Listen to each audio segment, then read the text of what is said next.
আসসালামু আলাইকুম। This is Saidur Rahman from Jamiatul Hanafiya.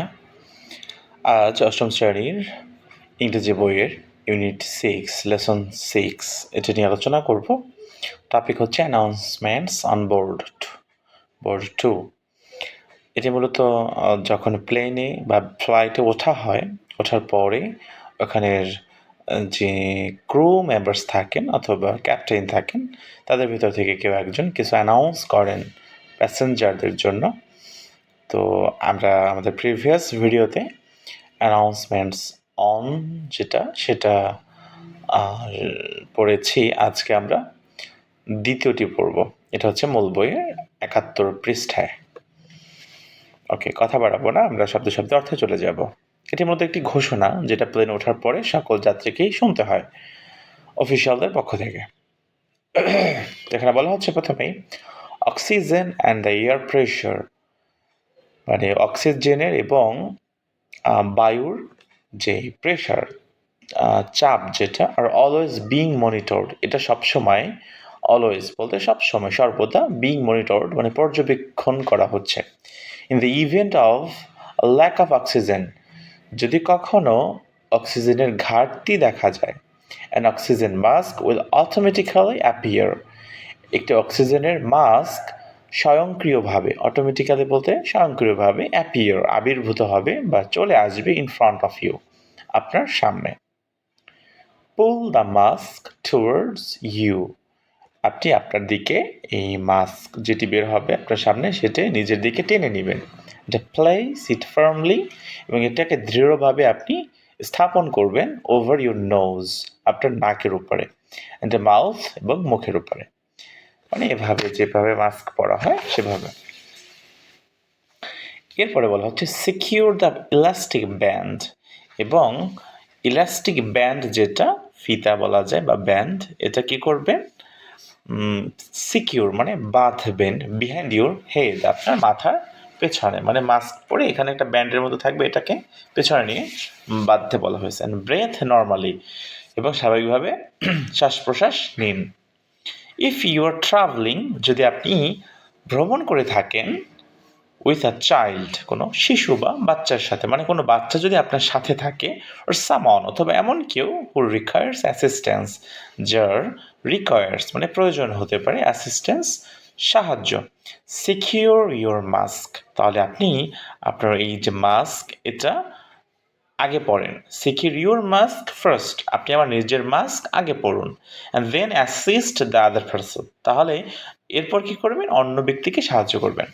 Keep your mask, আপনার এই মাস্ক পরিধান করে থাকুন, আনটিল আ ইউনিফর্মড ক্রু, যতক্ষণ না পর্যন্ত ইউনিফর্ম পরা কোনো crew member advises you to remove it, আপনাকে এটা খুলতে না বলে, যতক্ষণ না খুলতে বলবে ততক্ষণ এটা খুলবেন না, এটা এখানে বলা হয়েছে। এরপরে বলা হচ্ছে in the event of an emergency, মানে খুব বিশেষ জরুরি অবস্থায়, please assume the bracing position, অনুগ্রহ করে ব্রেসিং পজিশন ধারণ করুন। দ্যাট ইজ, ব্রেসিং পজিশন হলো লিন ফরওয়ার্ড, সামনের দিকে ঝুঁকে বসুন, with your hands on top of your head, মানে আপনার হাত মাথার ওই যে সামনের দিক যেটা হেডের এখানে আপনি রাখুন, অ্যান্ড ইউর এলবো, এবং আপনার এই কনুই অ্যাগেনস্ট ইউর থাইস, আপনার উরুর উপরে রাখুন।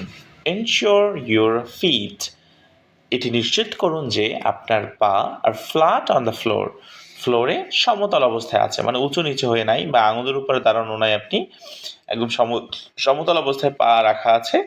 আপনার হাত হাতের সামনের অংশ থাকবে মাথার সামনের অংশের সাথে, এবং আপনার হাতের কোনোই থাকবে হাঁটুর সাথে বা উরুর সাথে। তো এই যে ব্রেসিং পজিশন এটা ধারণ করবেন কখন, in the event of an emergency, মানে একদম মারাত্মক কোনো ঘটনা ঘটলে তখন।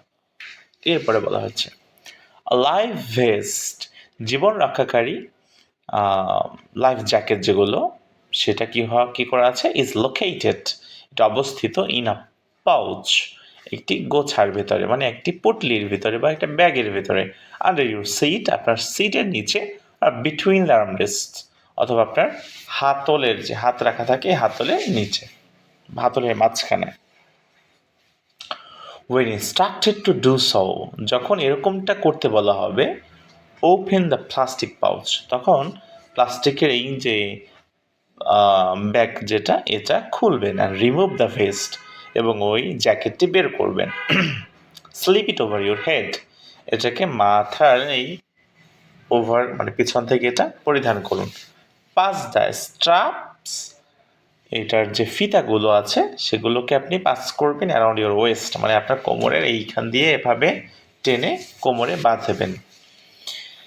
এটা অ্যাডজাস্ট অ্যাট দ্য ফ্রন্ট, এবং সামনে থেকে এটা টাইট বা ঢিলা করবেন, মানে অ্যাডজাস্ট করে নেবেন, মানানসই যতটুকু দরকার ততটুকু করে নেবেন। টু ইনফ্লাট দ্য ভেস্ট, এই জ্যাকেটটি ফোলাতে মানে হাওয়া ঢোকাতে এর ভিতরে। পুল ফার্মলি, মানে দৃঢ়ভাবে আপনি টানুন অন দ্য রেড কর্ড, লাল রশিটা বা লাল দড়ি যেটা ওইটা আছে ওখানে, ওইটা আপনি দৃঢ়ভাবে টানুন, তাহলে এটা ফুলি ইনফ্লাট হবে, মানে ফুলে উঠবে, স্ফীত হতে থাকবে। Before you leave the aircraft, যখন আপনি এই যে বিমান বা বিমানযান যেটা এটা ত্যাগ করার পূর্বে। উই রিমাইন্ড ইউ, আমরা আপনাকে স্মরণ করিয়ে দেই, that this is a non smoking flight, আমরা আপনাকে স্মরণ করিয়ে দিচ্ছি যে এটা একটি ধূমপান মুক্ত বিমান। ইউ উইল ফাইন্ড দিজ, আপনি এই সবগুলো বিষয় খুঁজে পাবেন, all the other safety information, এবং অন্যান্য সকল নিরাপত্তামূলক তথ্য ইন দ্য কার্ড, একটি কার্ডের ভিতরে পাবেন, সেটা কোথায়? Located in the seat pocket in front of you, আপনার সামনে সিট পকেটে এটা রাখা আছে। উই স্ট্রংলি সাজেস্ট ইউ, আমরা দৃঢ়ভাবে আপনাকে পরামর্শ দেই, to read it before take off, মানে প্লেন আকাশে উড়ার আগেই আপনি এটা পড়ে ফেলুন। If you have any questions, যদি আপনার কোনো প্রশ্ন থাকে, প্লিজ ডোন্ট হেজিটেট, অনুগ্রহ করে আপনি হেজিটেশন ফিল করবেন না, মানে আমতা আমতা করবেন না বা সংকোচ রাখবেন না, টু আস্ক, জিজ্ঞেস করতে, অন আওয়ার ক্রু মেম্বার্স, আমাদের এই নাবিক দলের ভিতরে কাউকে আপনি এটা জিজ্ঞেস করে ফেলুন, এতে আপনি হেজিটেটেড হবেন না। We wish you all an enjoyable flight, আমরা আপনাদের সবাইকে একটি আনন্দদায়ক ফ্লাইট উপভোগ করতে উইশ করছি বা শুভকামনা জানাচ্ছি। ওকে, that's the first passage, and we will discuss about the second passage from Unit 6, Lesson 7 in our next video. Inshallah, till then, Allah Hafiz. Assalamu alaikum.